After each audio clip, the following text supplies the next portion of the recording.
मुच्यते पूर्णस्य पूर्णमादाय पूर्णमेवावशिष्यते। ॐ शान्ति शान्ति। ॐ सहना भवतु सहनौ भुनक्तु सह वीर्यं करवावहै तेजस्विनावधीतमस्तु मा विद्विषावहै। ॐ शान्ति शान्ति। ॐ भद्रं कर्णेभिः शृणुयामदेवा भद्रं पश्येमाक्षभिर्यजत्रा स्थिरैरङ्गैस्तुष्टवाग्वंशस्तनूभिर्व्यशेम देवहितं यदायुः। स्वस्ति नः इन्द्रो वृद्धश्रवा स्वस्ति नः पूषा विश्ववेदाः स्वस्ति नस्तारक्षो अरिष्टनेमि स्वस्ति नो बृहस्पतिर्दधातु। ॐ शान्ति शान्ति शान्ति।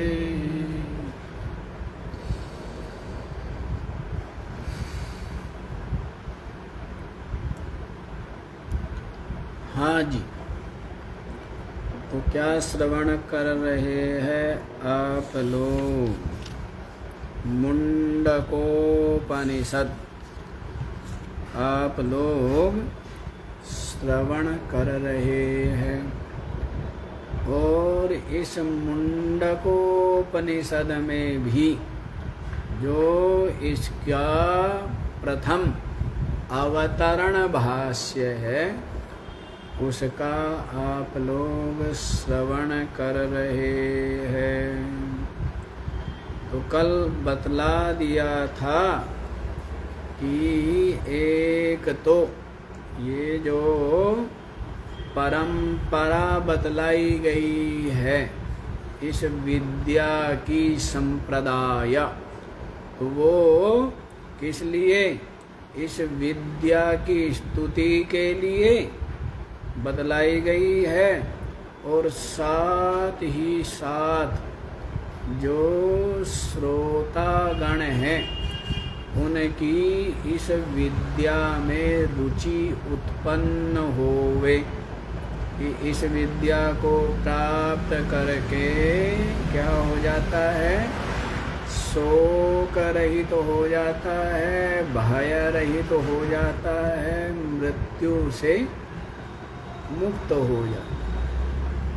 तो ये बतलाने के लिए कि आदर पूर्वक इसमें श्रोता की बुद्धि प्रवृत्त होवे, है ना।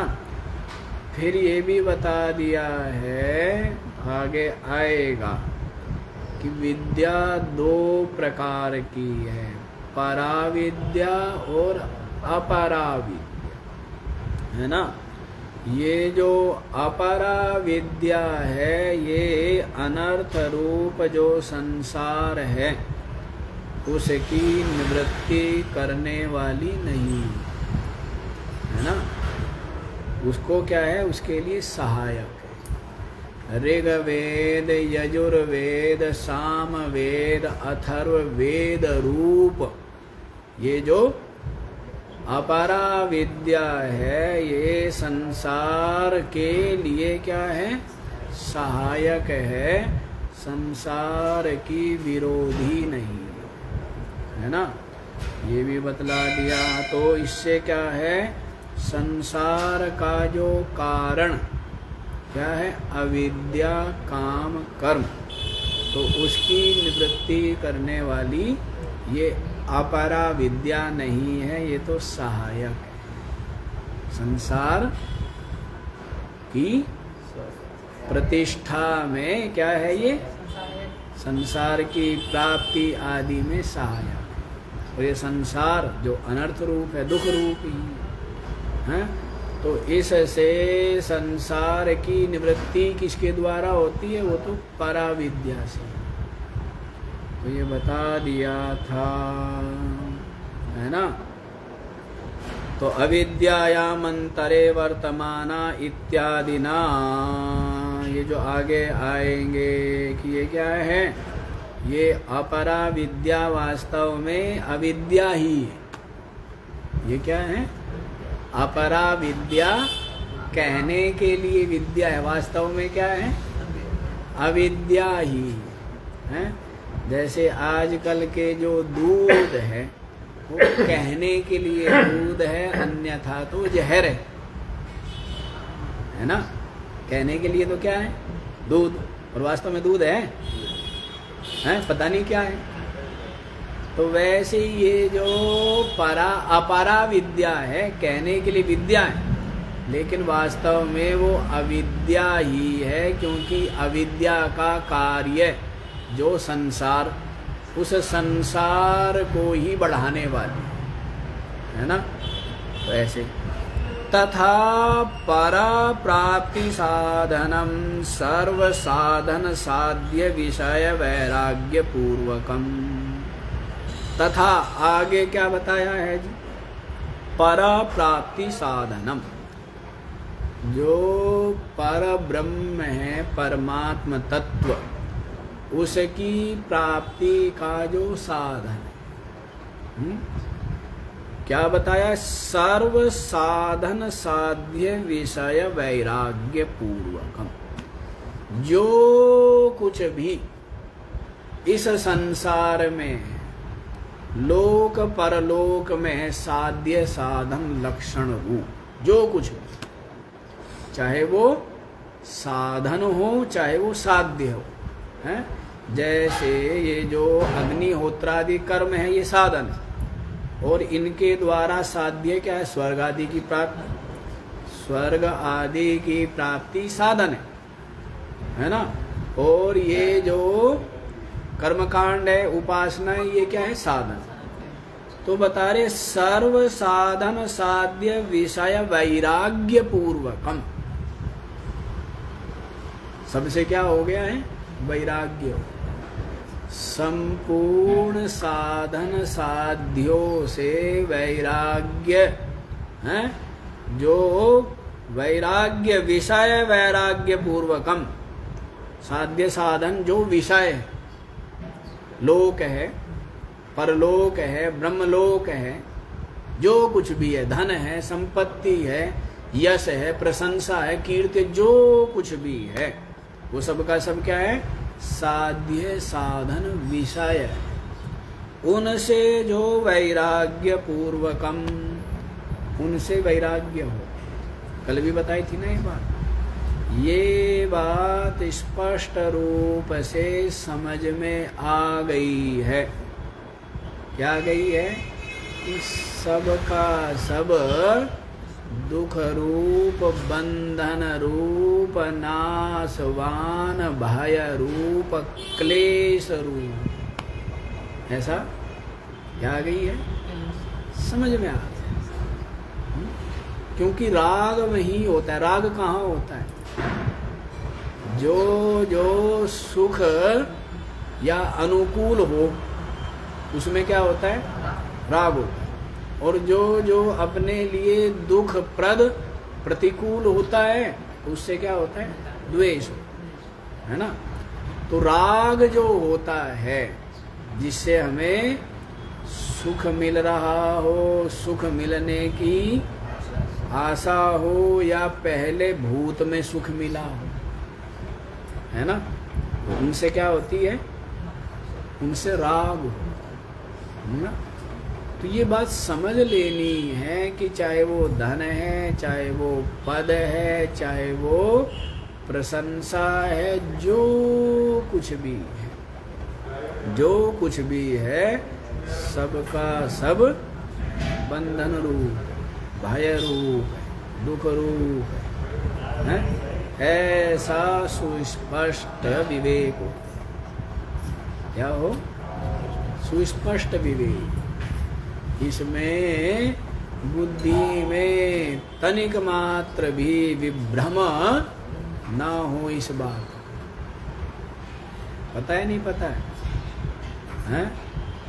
तो ब्रह्म यहाँ तक बताया है, ब्रह्मलोक का जो ऐश्वर्य है उसको भी जो क्या जानता है, उसको भी जो दुख रूप ही जानता है ना।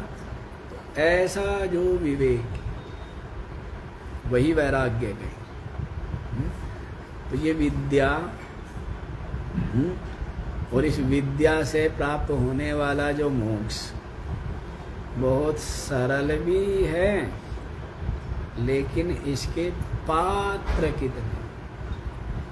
जो लोभ मोह राग रंजित जो चित्त है वो इसके पात्र नहीं, इस विद्या के अधिकारी नहीं।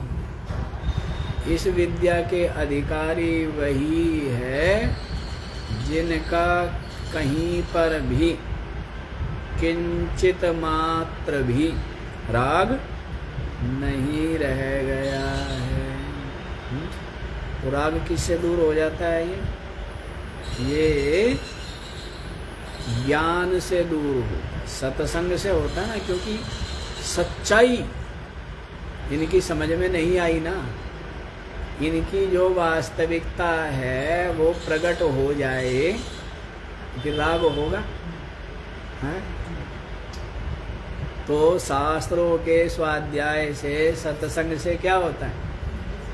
इनका जो वास्तविक स्वरूप है वो असली चेहरा,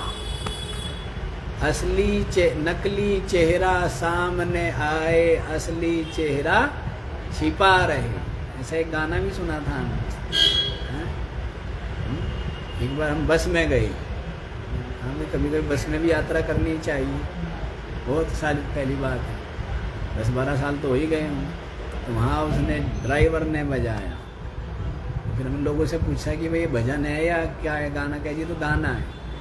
ऐसे कुछ है ना कि क्या मिलना ऐसे लोगों से, हैं जिनकी फितरत छिपी रहे, हैं? नकली चेहरा सामने आए, असली चेहरा, हैं?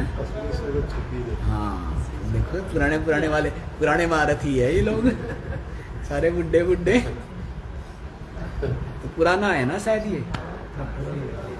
तो ये बात है ना, इनकी जो असलियत है, असली चेहरा है संसार का छिपा हुआ, ये छिपा हुआ है। तभी आप उनका क्या करते हो? मोह करते हो, अपना मानते हो। ये नहीं पता कि ये तेरे दुश्मन है ना। पिछले जन्म में है कुछ तेरे ऊपर ऋण रह गया था, उस ऋण को तेरा खून चूस के, है ना, तेरे गन्ने की तरह पेर के तेरा सारा निकाल लेंगे। जिनका मोह करता है वो क्या देते हैं? सुख देते हैं, दुख देते हैं, हैं? अच्छे होवे तो भी दुख और खराब होवे तो भी दुख नहीं। यदि खराब है तो दुख देते ही है प्रत्यक्ष ही, लेकिन अच्छे भी है तो भी क्यों? क्योंकि उनका मोह ज्यादा रहता है, तो उनके वियोग का, हैं, उनके नाश होने का, उनके दूर होने का भय और ज्यादा रहता है। तो दोनों तरह से क्या है? दुख देने वाले ही है। तो इसलिए ऐसा इनसे दूरी बनाओ, इन सबसे क्या बनाओ? ये दूरी बना के रखो, ठीक है ना। अपना कर्तव्य कर दो, बाकी अपने हृदय के अंदर स्थान किसको दो? परमात्मा। अपने हृदय में किसको स्थान देना चाहिए? परमात्मा को देना चाहिए। संसार और संसार के प्राणी पदार्थ जो नाशवान है, इनको अपने हृदय में स्थान नहीं तो रोना पड़ेगा, क्या होगा? रोना पड़ेगा, नहीं रोना पड़ेगा? क्योंकि सब कुछ, मीरा कहने लगी ये बड़ा टेढ़ा काम है, संसार में तो रोना पड़ता है, इनका क्या भरोसा, आज वो मर गया, आज वो मर गया, आज वो मर गया। मीरा कहने लगी ऐसा पति बनाऊंगी जो कभी विधवा ही ना होना पड़े, रोना ही ना पड़े। तो किसको बनाऊंगी? कहते भगवान को बना, किसको बनाऊंगी? है ना, ये आज वो मर गया, कल वो मर गया, वो मर गया, कहीं बेकार का काम नहीं। तो अपने हृदय में किसको स्थान देना है? केवल परमात्मा, है ना।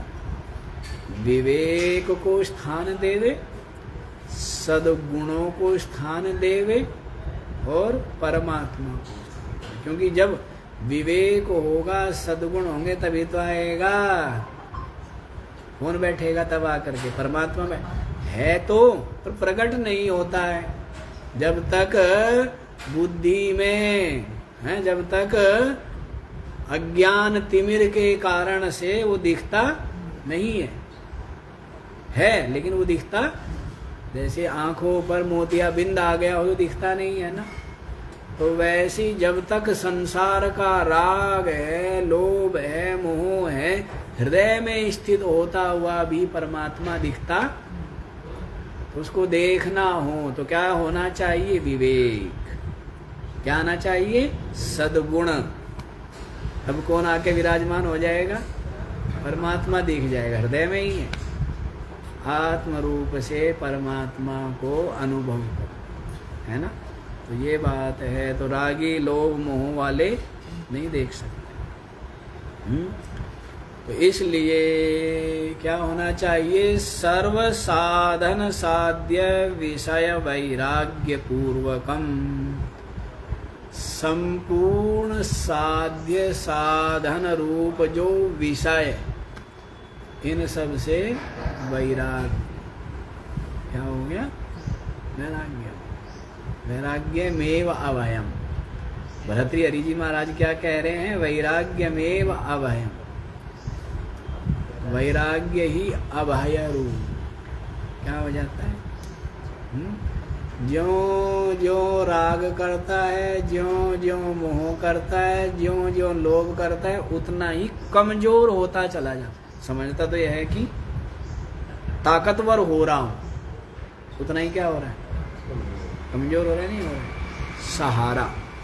इसलिए महात्मा लोग क्या होते हैं? स्वावलंबी। क्या होते हैं? अरे कहना तू जा रहा जा है? तो क्या होते हैं महात्मा लोग? स्वावलंबी। क्योंकि जितनों का भी सहारा पकड़ोगे उतने ही आप क्या होंगे? बलहीन होंगे या बलशाली होंगे? बलहीन होंगे। जितनों का आप सहारा लेंगे, जितनी भी सुविधाएं आप स्वीकार करते जाएंगे, उतना ही उनके आश्रित हो रहे हैं ना। और वो नहीं है तो फिर हम अपने में दुर्बलता अनुभव करते नहीं करते, है ना। तो इसलिए किसी का भी सहारा नहीं पकड़ना, किसी का सहारा नहीं लेना, ठीक है ना। सबको सहारा देने वाले बने। सहारा लेने वाले क्यों बने? सहारा तो बेचारे लेते हैं। और महात्मा क्या होता है? बादशाह। महात्मा क्या होता है? तो जो बादशाह है वो सबको सहारा देता है, उसको सहारे की जरूरत नहीं, ठीक है ना। तो वैराग्य होने से आप क्या होते हैं? बलवान होते हैं। और ज्यों ज्यों राग होता है, लोभ होता है, त्यों त्यों आप क्या होते? बलहीन होते। और पीछे ही बता दिया था, नायम आत्मा बलहीनेन लभ्यो। इस आत्म तत्व को जो बलहीन है वो प्राप्त नहीं कर सकता, ठीक है ना। इसका क्या हो? संकल्प बल हो, आत्म बल हो, है ना, मनोबल, जिसका खूब बढ़ चढ़ कर। किसका हो? जिसको कुछ नहीं चाहिए। किसका होता है? जिसको चाहिए उसको तो क्या रहना पड़ता है? झुकना पड़ता है, नहीं झुकना पड़ता है। जिसको कुछ नहीं चाहिए वो क्या होता है? बड़ा बलशाली होता है। है, बड़ा निर्भीक होता है ना। इसलिए यहाँ पर सबसे पहले बताया है पर प्राप्ति साधनम। पर प्राप्ति, परा विद्या की प्राप्ति का साधन क्या है? सर्व साधन साध्य विषय वैराग्य पूर्वकम। संपूर्ण साधन साध्य जो विषय है इनसे वैराग्य का होना। साथ ही साथ क्या बताया है? गुरु प्रसाद लभ्याम, गुरुदेव की कृपा से ही ये पराविद्या प्राप्त होगी। क्या बोला है? गुरु प्रसाद लभ्याम, जब गुरुदेव प्रसन्न होवे हैं, फिर उनकी जो कृपा है उस कृपा से ही ये पराविद्या क्या होती है? प्राप्त होती है। तो क्या क्या साधन बताए पराविद्या के? क्या क्या बताया? एक तो बताया है संपूर्ण साधन साध्य विषय से वैराग्य हो। दूसरा गुरु प्रसाद लभ्याम, गुरुदेव की प्रसाद जो प्रसन्नता है माने कृपा, उससे ही ये प्राप्त होने वाली है। ब्रह्म विद्याम आह, ये ब्रह्म विद्या, ये जो ब्रह्म विद्या है ये कैसे? वैराग्य और गुरुदेव की कृपा से ही प्राप्त होती है पराविद्या, ब्रह्म विद्या। आहा, इसको स्वयं श्रुति कहती है। क्या कहती है? परीक्ष लोकान इत्यादिना, परीक्ष लोकान कर्मचितान ब्रह्मणो निर्वेद मायया नास्त्यः कृतः कृतेन तद्विज्ञानार्थं गुरुमेवाभिगच्छेत् समित्पाणिः श्रोत्रियं ब्रह्मनिष्ठम्। इसमें नहीं है, इसमें थोड़ा सा ही दिया है, आगे आएगा, है ना। तो उसमें क्या बताया? दो ही चीज बताई है। क्या बताई है? एक तो वैराग्य, संसार से क्या हो जाए? वैराग्य।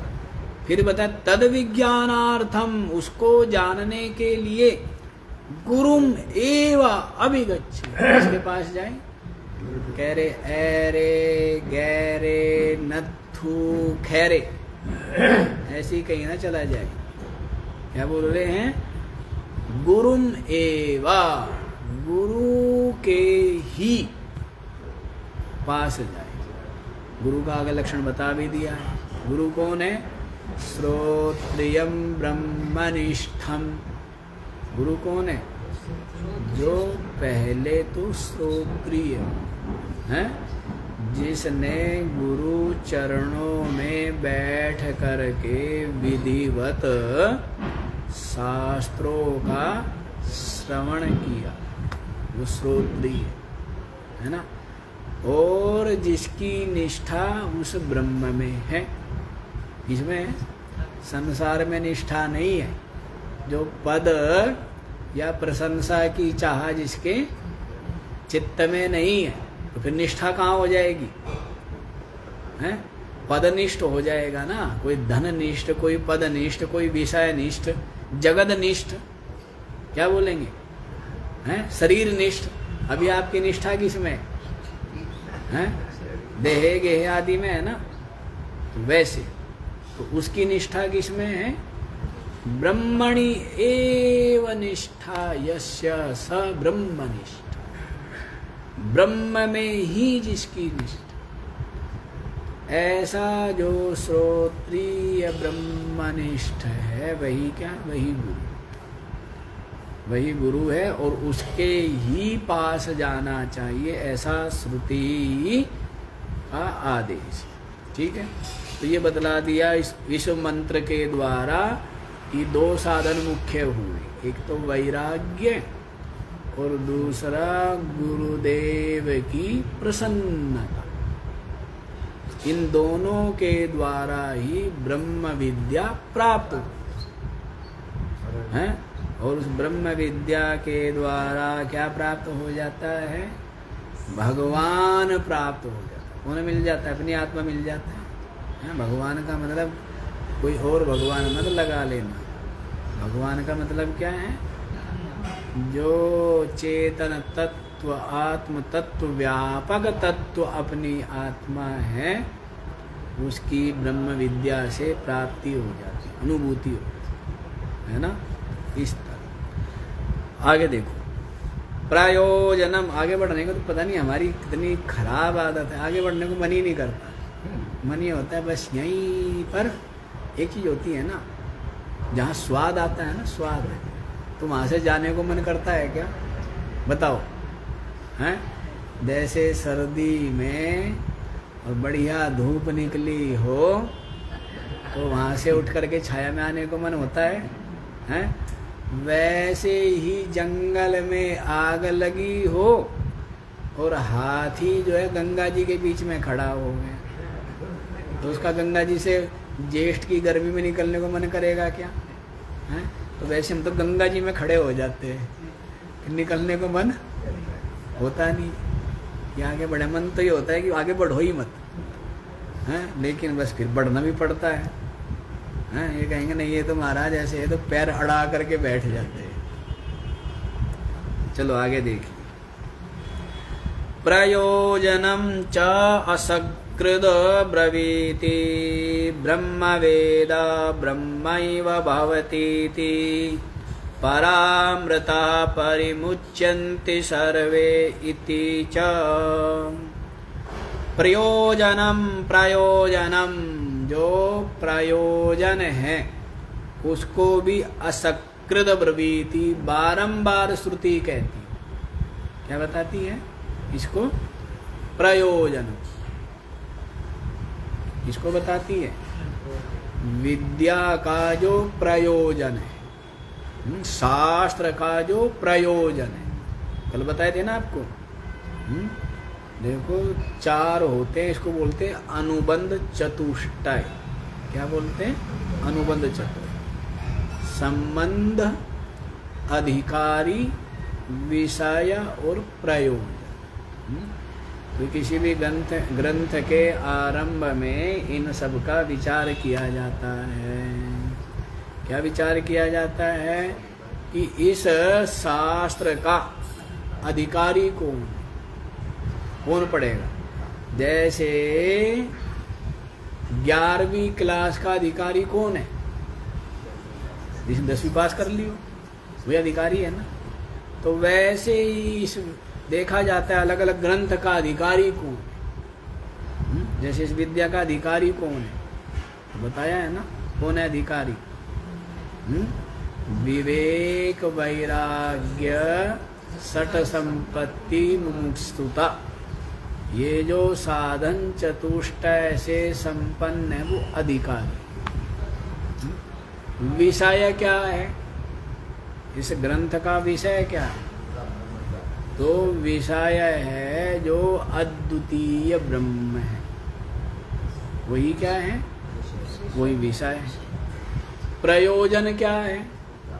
तो प्रयोजन है मोक्ष की प्राप्ति, संपूर्ण दुखों की आत्यंतिक निवृत्ति पूर्वक परमानंद की प्राप्ति रूप जो मोक्ष है वही प्रयोजन है। फिर संबंध क्या है? अधिकारी के और प्रयोजन के बीच में क्या संबंध है? और अधिकारी के और विषय के बीच में क्या संबंध है ना। तो ये विचार किया जाता है। तो क्या संबंध होता है? जन्य जनक भाव संबंध है। क्या संबंध है? तो ग्रंथ जो है वो तो जनक है। किसका जनक है? विद्या का। और विद्या क्या हो गई? जन्य हो गई। विद्या क्या है? जन्य है। तो इस तरह इन चारों का विचार किया जाता है। तो यहाँ जो प्रयोजन है वो मोक्ष है, ब्रह्म की प्राप्ति है। तो उसको भी बारंबार असकृत ब्रवीति, श्रुति बारंबार बतलाती है किसको? प्रयोजन। कहाँ बताया जी? तो देखो आगे बताएंगे। ब्रह्म वेद ब्रह्मैव भवतीति। जो ब्रह्म को जान लेता है वो क्या होता है? ब्रह्मैव भवति, ब्रह्म ही हो जाता है, ब्रह्म ही है। क्या? जो ब्रह्म को जानता है वो क्या है? ब्रह्म ही। उसके अलावा कहीं ब्रह्म को खोजे वो क्या है? मूढ़ है। वो क्या है? मूढ़ ही है ना। जो ब्रह्म को जानता है वो ब्रह्म ही है। ऐसा श्रुति का स्पष्ट ये निर्देश है। फिर आगे क्या कहा है? परामृता परिमुच्यन्ति सर्वे इति च। और ये भी आगे आएगा। परामृता वो क्या हो जाता है? परामृत स्वरूप हो जाता है। परिमुच्यन्ति सर्वे, और सब से क्या हो जाता है? मुक्त हो जाता है। संपूर्ण अविद्या और अविद्या कार्य से क्या हो जाता है? मुक्त हो जाता है। और परम अमृत रूप हो जाता है। कौन? जो उस ब्रह्म को आत्म रूप से जानता है। तो ऐसा श्रुति स्थान स्थान पर प्रयोजन को बारंबार बता रही है ना। ये हो गया। ज्ञान मात्रे यद्यपि सर्वाश्रमीणाम अधिकारः तथापि। हाँ जी, हैं? कितनी बढ़िया है। क्या महाराज आपका सत्संग नहीं है, ये तो फूलों की क्या है, बहुत ही कोमल पंखड़ियों की ऐसे अनायास नींद आ जाती है। क्या महाराज हम दवाइयाँ लेते हैं इतनी mg की, उसका भी असर नहीं होता है। और कहते हैं आपकी वाणी तो ऐसा काम करती है यों समाधि में डूब जाती वाणी। ये पता नहीं क्या कहना है, हमें वरदान मिला हुआ है, साफ मिला हुआ है कि भाई जो भी आपकी वाणी सुनेगा क्या हो जाएगा? उसको नींद आ जाएगी। नहीं आ जाएगा? सबको नींद आई, सदा ही आई, नहीं आई? शंकर जी सुनाने लग गए, आ गई नींद। इसको नींद आ गई, पार्वती जी को नींद आ गई, नहीं आ गई? वैसी अर्जुन सुनाने लग गया, क्या आ गई? सुभद्रा को हाँ नींद आ गई ना।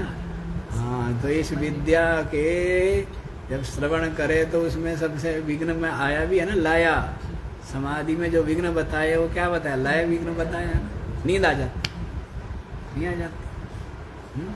क्योंकि सुनते समय क्या होता है, व्यक्ति ज़्यादा एकाग्र हो जाता है, वृत्तियाँ शांत हो जाती, इंद्रियाँ शांत हो जाती, तो बड़ी जल्दी डुबकी लगा जाता है मन। इधर मौका ढूंढता है डुबकी लगाने का, है? ऐसा है ना, ऐसा मन है। इसको विघ्न बताया। तो हमारी वाणी का ये प्रभाव होता है जिसको कहीं नींद ना। एक थे, नाम तो नहीं बताएंगे, उसको नींद नहीं आती थी, इतना दुखी रहता था, रोता रहता था। मैंने कहा सत्संग में आया कर और यहाँ कमर लगा के बैठा कर, ठीक है? और वो बेचारा यों यों यों यों यों होते होते पूरा क्या हो जाता था, पूरा लंबा हो जाता था। फिर वो यहाँ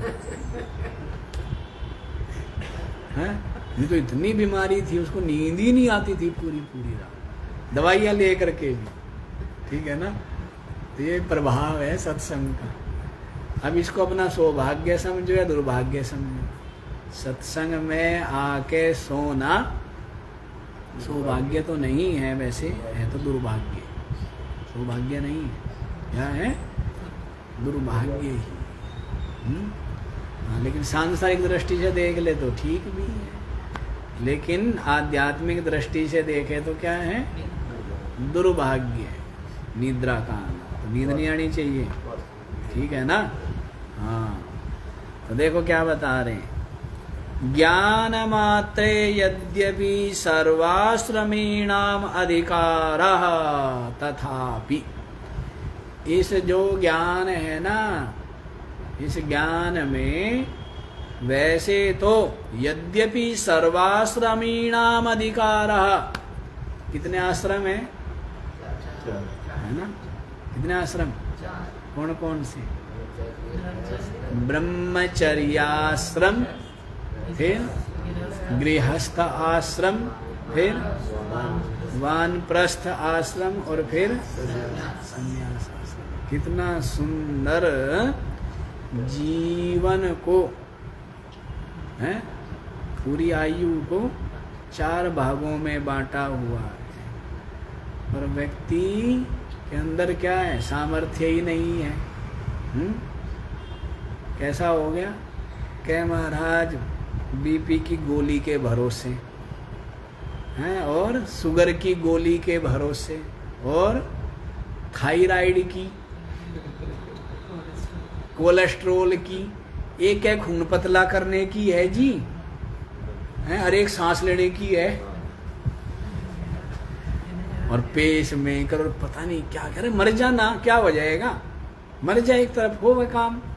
नया लेके आइए, नई गाड़ी लेके आना, क्या इतनी वो हो रही है, फिर नई गाड़ी में बैठ के आना, पुरानी गाड़ी को देख, कबाड़ी को पिघला दो इसको, फिर नई गाड़ी में बैठ के देखिए, नई गाड़ी लाए जी हम, नहीं आओगे तो यही भाई, जहाँ जहाँ वृत्ति होगी, जहाँ आशा वहीं वासा, नहीं, मन की जहाँ आशा होगी वहीं पे तो वास होगा। तो सत्संग में यदि सत्संग की आशा है, मन सत्संग में लगा है, तो कहाँ जाओगे। अब कहीं आप मान लीजिए अमेरिका चले जाओ किसी कारण से, तो वहाँ भी क्या ढूंढोगे, ढूंढोगे नहीं ढूंढोगे, हैं, कोई मिल जाए भाई, तो जैसा है वो वैसा ही है। कोई नशा करने वाला वो क्या ढूंढेगा, तीर्थ में आ गया ऋषिकेश है, यहाँ भी आके क्या ढूंढेंगे, नशेड़ी, नशा ही ढूंढेंगे ना, नहीं। तो जैसा होता है, तो ये पुरानी गाड़ी, खटारा गाड़ी को क्यों खींच रहा है कि जिसमें हर समय क्या है, मिस्त्री के पास ले जा के डालनी पड़ती है कि बीपी हो गया, शुगर हो गया, ये हो गया, वो हो गया, क्या जीना इससे बढ़िया गोली खा खा के, हैं, बस सांस ले रहा है धोखनी, और कुछ नहीं कर, धर तो कुछ नहीं रहा, कुछ कर रहा है। तो यदि सेवा ना हो पावे, या सत्संग ना हो पावे, आत्मचिंतन ना हो पावे, तो फिर तो सांस ले रहा है खाली, खा रहा है, सो रहा है, तो जीवन है क्या। यदि अपने कोई दोष विकार दूर नहीं किए, अपना ज्ञान दूर नहीं किया, आत्मचिंतन नहीं किया, आत्मनिष्ठा नहीं बनाई, तो कोई जीने का, सांस लेने का क्या लाभ है, कोई लाभ है। वो दुनिया जी रही है, वो बड़ी राजी से चल रहा है जी, वो बीपी की और शुगर की और थायराइड की दवाई तो लेनी पड़ती है, पर चल रहा है। मर जाना, मर जा, एक तरफ हो काम, बढ़िया गाड़ी लेके आना, फिर नई वाली, मरना नहीं चाहता ना। तो ये सब चीजें गलत सलत हो रखी है ना। पहले क्या थे 4 आश्रम, इसीलिए बता रहे हैं हम कि पहले चतुर्थ आश्रम तक भी शरीर क्या रहता था, स्वस्थ। समझ आ रही बात, शरीर स्वस्थ है, क्योंकि इसी के, ये तो चारों पुरुषार्थों का मूल तो आरोग्यता है। शरीरम आद्यम खलु धर्म साधनम, बोला है नहीं बोला है, धर्म अर्थ काम मोक्षाणाम आरोग्यम मूलम उत्तमम, शरीर की आरोग्यता। तो पहले क्या था, संन्यास आश्रम की तरफ बढ़ गया। 75 वर्ष की आयु, 75 वर्ष की आयु में क्या लेगा, संन्यास लेंगे, तब भी पूरा का पूरा स्वस्थ और सारी इंद्रियां ठीक ठाक काम करती। ऐसा तप युक्त, संयम युक्त और ऐसा पुरुषार्थी और ऐसा व्यवस्थित जीवन होता है, ठीक है ना। लेकिन अब अब तो कहना है जी 40 साल की उम्र में 50 साल की उम्र तक जाते जाते बाजे बज जाते। क्या हो गए? बाजे बज गए नहीं बज गए? हैं? दवाई के सहारे चल रहा है। तो इन 4 आश्रमों की चर्चा क्या कह रहे? ज्ञान मात्रे यद्यपि सर्वाश्रमीणाम अधिकारः, चारों आश्रमियों का इस ज्ञान में अधिकार है। ब्रह्मचर्याश्रम वाले का भी, गृहस्थाश्रम वाले में भी, और वानप्रस्थी का भी और सन्यासी का भी। चारों आश्रमियों का इस ज्ञान में यद्यपि अधिकार है, तथापि फिर भी सन्यासियों का अधिकार है वास्तव में। और सन्यासी कौन है? जो तीनों ऐष्णा जिसने छोड़ दी, तीनों ऐष्णाओं से जो मुक्त है वो सन्यासी। पुत्रेष्णा, पुत्र पौत्र, जितने भी स्नेहीजन स्वजन संबंधी जन है, किसी का मोह नहीं है, तो पुत्रेष्णा से मुक्त हुआ। फिर वित्तेषणा, धन की जो चाह है, साथ ही साथ जो सुविधाओं की, साधनों की जो चाह है, इनकी भी चाह जिसके चित्त में नहीं। समझ आ रही? क्योंकि धन से क्या धन से क्या जुटाता है? साधन सुविधाएं जुटाता है ना। तो इनसे भी जो मुक्त है। और तीसरा लोकेशना, प्रशंसा, पद, है प्रसिद्धि, है ना, इनसे भी जो तीनों ऐष्णाओं का परित्याग जिसका हो गया वही सन्यासी।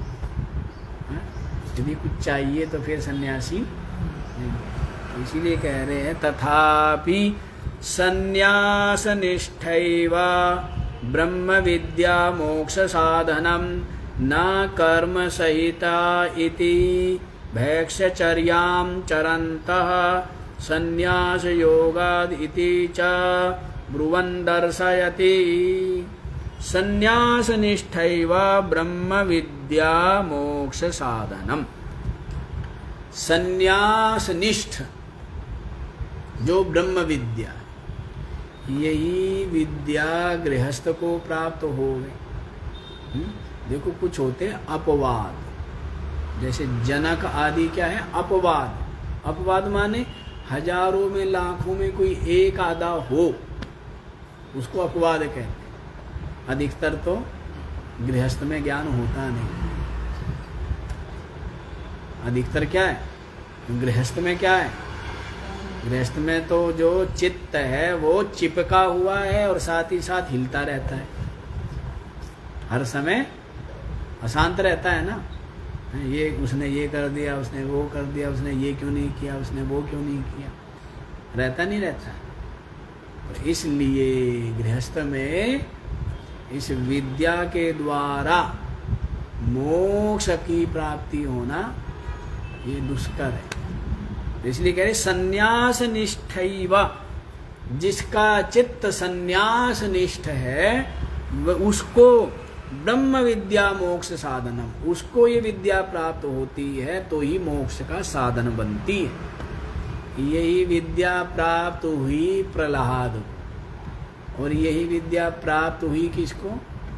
हिरण्यकशिपु को। तो क्या हुआ है?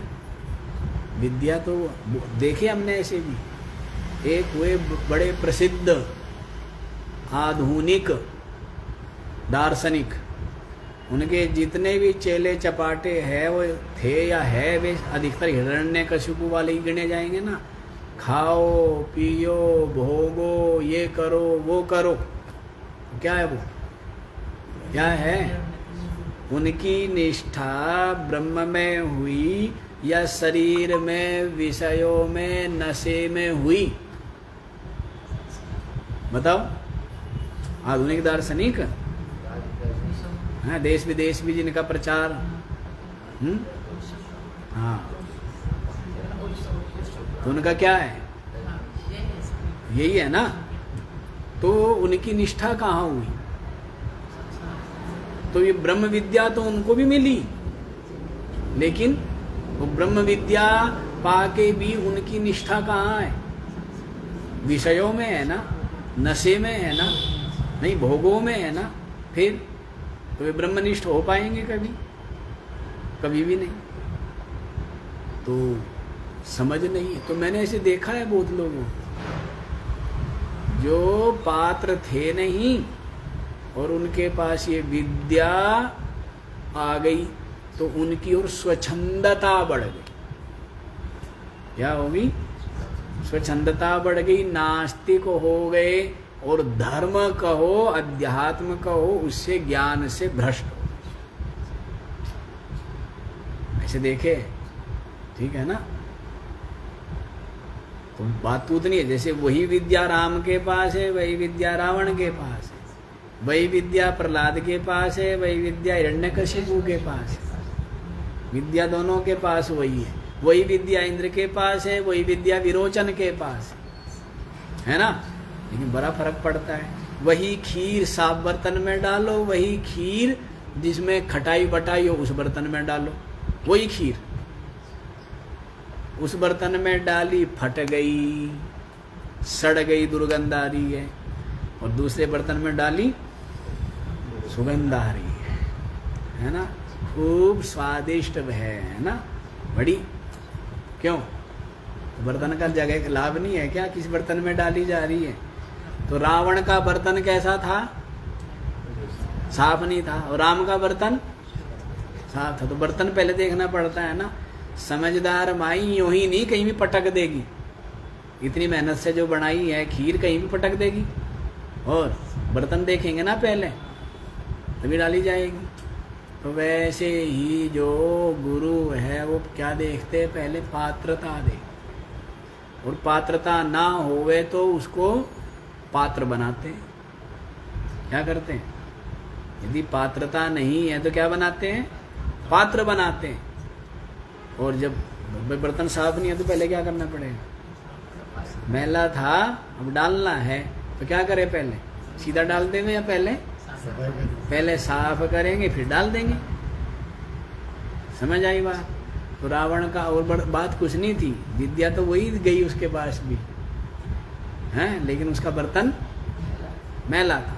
राम का बर्तन साफ, प्रहलाद का बर्तन साफ था, और हिरण्यकशिपु का बर्तन मैला था। इंद्र का बर्तन साफ था और विरोचन का बर्तन मैला था। इसीलिए उन्होंने क्या कहा? शरीर ही आत्मा है, खाओ पियो, खूब मुंह जुड़ाओ, खूब विषय भोगो, खूब आनंद लो।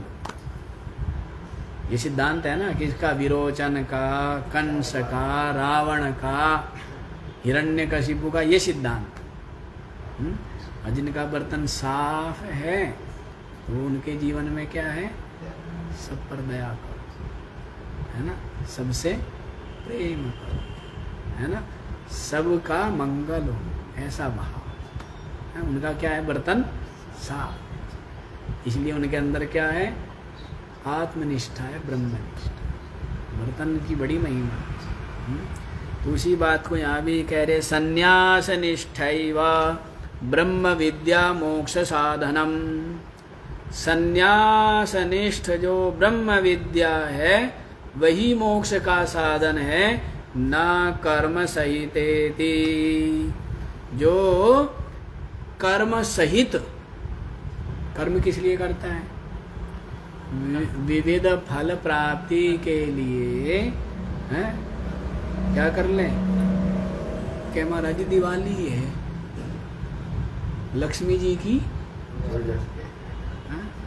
अब सावन आ गया जी, अब क्या करना है? शंकर जी को मनाना है। अब ये आ गया जी, हैं, अब क्या करना है? अब माता जी के नवरात्रे आ गए। तो इस तरह जो ये करते रहते हैं तो कहते हैं उनको कभी भी निष्ठा दृढ़ नहीं होती। ठीक है ना? क्या कह रहे हैं? कर्म ना कर्म सहितेति। कर्म सहित जो ब्रह्म विद्या है वो मोक्ष का साधन नहीं। मोक्ष का साधन कौन है? संन्यास निष्ठैव ब्रह्म विद्या मोक्ष साधनम। संन्यास निष्ठा ही रूप जो संन्यास निष्ठ जो ब्रह्म विद्या है, उसके द्वारा ही मोक्ष। कर्म किस लिए कर रहा है ना, कि मुझे उनकी प्रसन्नता मिले, जिससे मुझे धन मिले, पद मिले, परिवार में सुख शांति हो। तो उसकी निष्ठा कहाँ है? संसार में हो गया ना, धन में, पद में, परिवार में। तो उसको कहाँ से ज्ञान होना है? कहाँ से ज्ञान होगा? इसीलिए कह दिया ना कर्म सहिता, कर्म सहित ब्रह्म विद्या। ब्रह्म विद्या का चिंतन मनन भी करता है, और फिर यूं ओम नमः शिवाय, ओम नमः शिवाय, ओम नमः शिवाय यूं भी कर लेवे जा जाके, क्या कहते हैं उसको, कभी भी, क्योंकि निष्ठा नहीं है ना उसकी। वो 10 कदम चला इधर, 20 कदम चला इधर, फिर क्या है? उपासना यदि कर रहा है तो जीव भाव को लेकर करेगा ना। देवता को स्तुति करेगा तो आत्म भाव से करेगा, जीव भाव से करेगा, हैं? और यहाँ पर जीव भाव को क्या कर रहे हैं? मिटा रहे हैं। यहाँ आत्म भाव ब्रह्म भाव बना रहे हैं। तो वो तो दोनों विरोधी हो गए ना। इसलिए बहुत से लोग जो करते रहते हैं ना, यो सुनाएंगे और फिर दुनिया भर के वो ले चौकी लेकर चांदी की ये पारद का शिवलिंग और ये और वो कुछ नहीं है कहना तुम्हारी ना निष्ठा कुछ नहीं, ठीक है ना। यूं ही लगे रहते हैं, तो ऐसे कभी निष्ठा नहीं होती। ना कर्म संहिता, कर्म सहित ब्रह्म विद्या के द्वारा मोक्ष का साधन नहीं है। कौन सी ब्रह्म विद्या मोक्ष का साधन है? संन्यास निष्ठ। अब ब्रह्म विद्या तो आप डेली सुनते हो, लेकिन वो मोक्ष का साधन तब तक नहीं बनेगी जब तक आपकी है कहाँ निष्ठा है। कर्म फलों में यदि निष्ठा है तो फिर बन पाएगा का मोक्ष का साधन? नहीं बन पाएगा। भैक्ष्यचर्यां चरन्तः संन्यास योगाद इति च ब्रुवन् दर्शयति। श्रुति स्वयं कहती है भैक्ष्यचर्यां चरन्तः, जो क्या है? भिक्षा मांग करके जो जीवन यापन करते हैं। फिर क्या करते हैं? फिर आत्मचिंतन करते हैं। क्या करते हैं? फिर आत्मचिंतन करते हैं। यूं नहीं कि लगे पड़े संसार में नहीं लगे पड़े। और संसार के चिंतन में लगे रहेंगे तो आत्मचिंतन कब होगा ये बताओ? श्रवण तो हो जाता है जैसे तैसे मनन, यदि मनन नहीं होगा, निधिध्यासन नहीं होगा, तो फिर ज्ञान निष्ठा होगी क्या? ज्ञान निष्ठा नहीं होगी। मनन होवे, निधिध्यासन होवे, जब निरंतर ब्रह्माकार वृत्ति बनी है, अहम ब्रह्मास्मि। क्या वृत्ति बनी है? कि मैं ब्रह्म, मैं चेतन हूँ, मैं आत्मा हूँ, मैं साक्षी हूँ। निरंतर ये वृत्ति बनी। खाते पीते चलते उठते बैठते, किसकी? साधक की। इसकी बात ज्ञानी का को मत देखा करो, बात किसकी है? ये साधक। क्योंकि उसकी बुद्धि में अभी तक निष्ठा किसकी रही है? वृत्ति किसकी रही? विचार किसका रहा? संसार का, देह गेह का। तो वो सब हटाने के लिए अत्यंत दृढ़ ब्रह्माकार वृत्ति चाहिए, निरंतर है ना। भाई जिसका कपड़ा धुल गया, अब वो नहीं धो रहा है, उसकी बात छोड़ो आप। लेकिन जिसके कपड़े में मैल लगे है, जितने ज्यादा गहरे मैल लगे हैं, उन मैलों को उतारने के लिए उतना ही ज्यादा परिश्रम भी चाहिए, सरफ साबुन भी चाहिए। बात साधक की है, ज्ञानी की बात नहीं। तो ज्ञानी की निरंतर ब्रह्म, साधक की निरंतर क्या बनी रहनी चाहिए? निरंतर ब्रह्माकार वृत्ति। ब्रह्माकार वृत्ति बनी रहेगी या क्या बनी रहेगी उसकी? उसकी तो कर्म फलों में ही जिसका आसक्ति है, चिंतन है, तो वो उसकी ब्रह्माकार वृत्ति। इसलिए बोला है भैक्षचर्याम चरंता, जो भैक्षचर्या, जो सन्यासी हैं वो क्या करते, विचरण करते हैं। संन्यास योगाद इति च ब्रुवन् दर्शयति, संन्यास योगाद है, संन्यास के योग से। संन्यास योग क्या है, यही है कर्म और कर्म फलों की जो त्याग है, उसी का नाम क्या है, संन्यास। कर्म और कर्म फलों की तृष्णा का जो त्याग है, उसी का नाम संन्यास। तो संन्यास योगाद इति च ब्रुवन् दर्शयति, ये कहती हुई श्रुति स्वयं इस बात को दिखाती है, स्वयं दिखा रही है। विद्या कर्म विरोधाच, और ये भी दिखा दिया है विद्या और कर्म का क्या है, विरोध। विद्या का और कर्म का क्या है। अब कर्म करते हैं तो उसमें क्या होता है, उसमें तो कि मैं अमुक का पुत्र, अमुक आश्रम वाला, अमुक गोत्र उत्पन्न, अमुक नाम, ये सब नाम वाम शरीर के हैं। तो इसमें क्या होता है, देह आदि में आत्मबुद्धि दृढ़ होती है कर्मों में, और विद्या में देहात्म बुद्धि को पूरी तरह, शरीर में नहीं, मेरा नहीं, ये तो जड़ है, ये तो सब है, ये तो अनात्मा है, ये पंचभूतों का विकार है, मिट्टी है, ये मैं। तो दोनों का एक साथ चलेगा क्या, साथ साथ चल जाएगी दोनों चीजें। ये महाराज हम गुजराती है, चला लेते हैं, नमक भी और मीठा भी हम चला लेते हैं। नहीं, आप क्या बात करोगे, साथ साथ चलाते हैं तो नहीं चलेगा भाई, ठीक है ना। दोनों को साथ चलाएगा तो कुछ नहीं मिलेगा, ठीक है ना। देखो, तो विद्या का और कर्म का विरोध है। नहीं ब्रह्मात्मैकत्व दर्शनेन सह कर्म स्वप्नेपि संपादितुम शक्यम।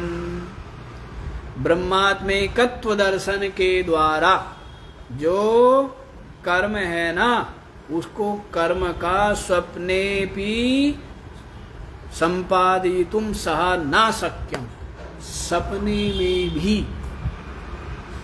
ब्रह्म विद्या के साथ साथ कर्म का स्वप्न में भी संपादन करना संभव नहीं।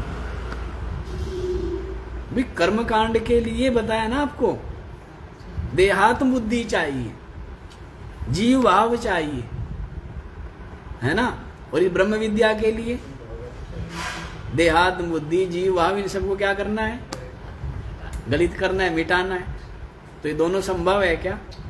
इसीलिए श्रुति कह रही है कि ब्रह्मात्मैकत्व दर्शनेन सह कर्म स्वप्नेपि संपादितुम न शक्यम। ब्रह्मात्मैकत्व दर्शन के द्वारा कर्म का इसके साथ में सपने में भी संपादन करना संभव नहीं। कर्म के संपादन के लिए बताया, समझ आ गई बात। कर्म का संपादन बिना देहात्म बुद्धि के, बिना जीव भाव के हो ही नहीं सकता। और आत्मविद्या के लिए है, आत्मविद्या किसके लिए है, इनको मिटाने के लिए है। देहात्म बुद्धि और जीव भाव को गलित करने के लिए क्या है, ब्रह्म विद्या है। और कर्म क्या करता है, उनको जीवित करता है, उनको दृढ़ करता है। देहात्म बुद्धि को, जीव भाव को कर्म क्या करते हैं, है ना, दृढ़ करते हैं, फल प्राप्ति के लिए, फल प्राप्ति के लिए करता है। तो इसलिए इन दोनों का सपने में भी मेल नहीं है, ठीक है ना।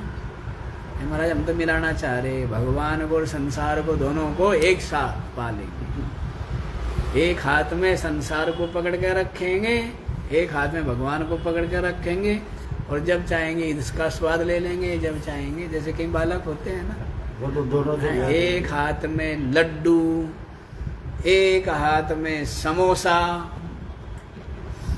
एक बार इसको खा ले, एक बार ना समोसा मिलेगा गुरुजी ना लड्डू मिलेगा, तो स्वाद तो नहीं आया ना, स्वाद नहीं आया। और दोनों के दोनों अंदर जा, इसको बोलते विरुद्ध आहार। दोनों के दोनों विष पैदा करेंगे ना, क्या करेंगे? दोनों के दोनों कहते दही हैं और उड़द की दाल का बड़ा, नाम बन गया दही बड़ा। अब ये हो गया विरुद्ध आहार। अब ये शरीर में क्या पैदा करेगा? भाई वो भी करेगा हैं? वात विकार आम दोष पैदा करेगा, नहीं करेगा? खा भले लिया हो, खा लेना कुछ थोड़ा होता है, पचना हो, खाना वही माना जाता है जो पच गया। अब जो पचा नहीं वो क्या खाया? खाया नहीं खाया बराबर है, ठीक है ना? ये बात। तो वैसे ही ब्रह्मात्मिकत्व दर्शन के द्वारा कर्म का सपने में भी संपादन करना संभव नहीं है। विद्यायाः काल विशेषाभावाद अनियत निमित्तत्वाद काल संकोचानुपपत्ति। और दूसरा जी, कर्म का तो क्या होता है? समय होता है ना कर्म कांड का, कि प्रातः काल संध्या के समय क्या की जाए? संध्या की जाए, संधि के समय, है ना? मध्याह्न काल, फिर सायंकाल भी संध्या काल। तो क्या किया जाए? काल विशेष चाहिए नहीं चाहिए? आज ग्रहण है तो स्नान दान का विशेष महत्व है। अब ये अधिक मास है तो इसमें क्या है? स्नान दान का विशेष महत्व। पूर्णिमा है, अमावस है, तो कर्मों के लिए क्या होते हैं? देश काल का महत्व होता है ना। विद्या में ऐसा कुछ नहीं है। विद्याया काल विशेषाभावाद, विद्या में काल विशेष का अभाव है, ठीक है ना? विद्या में कोई काल विशेष की अपेक्षा नहीं है। हर समय, हर समय क्या? चिदानंद रूपा, मैं क्या हूँ? चिदानंद रूप शिव आत्मा। तो एक तो काल विशेषाभावाद अनियत निमित्तत्वात्, और कर्म होता है किसी निमित्त से। आज अमावस है, आज ग्रहण है ना? तो किसी ने किसी क्या होता है? नित्य कर्म, नैमित्तिक कर्म होते हैं ना। नित्य कर्म संध्या उपासना आदि है, और नैमित्तिक कर्म जो अमावस पूर्णिमा आदि को हो, एकादशी आदि को हो, या ग्रहण काल आदि के कारण से हो, तो उन कर्मों को क्या बोलते हैं? नैमित्तिक कर्म बोलते हैं। तो यहाँ पर क्या कह रहे हैं? अनियत निमित्तत्वात्, कोई निमित्त नियत नहीं है, ठीक है ना? काल संकोचानुपपत्ति, इसलिए विद्या में काल के संकोच की उपपत्ति नहीं है, संभावना नहीं है। इस समय ही ब्रह्म विद्या। कई लोग कहते हैं कि महाराज क्या करें, सुबह कर्मकांड कर लें, दोपहर बाद आत्मचिंतन कर लें, दोनों हो जाएंगे ना? कहते हैं ऐसे नहीं होता है कि सुबह सुबह क्या कर ले? कर्मकांड कर ले। हे देवी पापनाशनी मोक्षदायिनी, और क्या क्या? और भी तो, कष्ट निवारिणी, क्लेश हारिणी, भवतारिणी, हैं? जितने भी लगाओ कहना करो मक्खन मक्खन मालिश, मक्खन पालिश, हैं?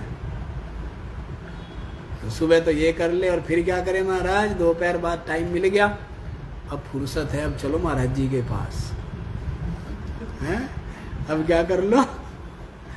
कहना अब सुन लो ब्रह्म चिंतन, आत्मचिंतन। कहते हैं ऐसे नहीं, ऐसे नहीं होता है। काल संकोच अनुपपत्ति, काल के संकोच की यहाँ पर क्या है? उपपत्ति नहीं है। ब्रह्म विद्या तो निरंतर, कैसी है ये?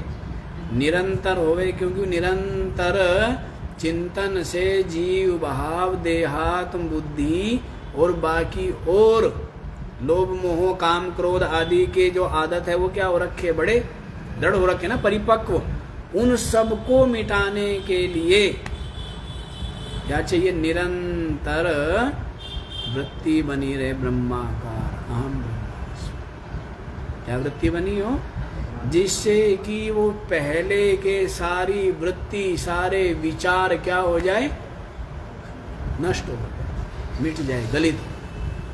एक ही रह गया, क्या रह गया, मैं ब्रह्म हूँ, चेतन हूँ, आत्मा हूँ, साक्षी नित्य मुक्त ब्रह्म। बस यही एक वृत्ति, और बाकी सारी वृत्ति क्या होगी। ये सुनाने के लिए बात नहीं है, ये बात है जीवन में आत्मसात करनी, ठीक है ना। तो इस तरह बाकी का विचार हम लोग कल करेंगे।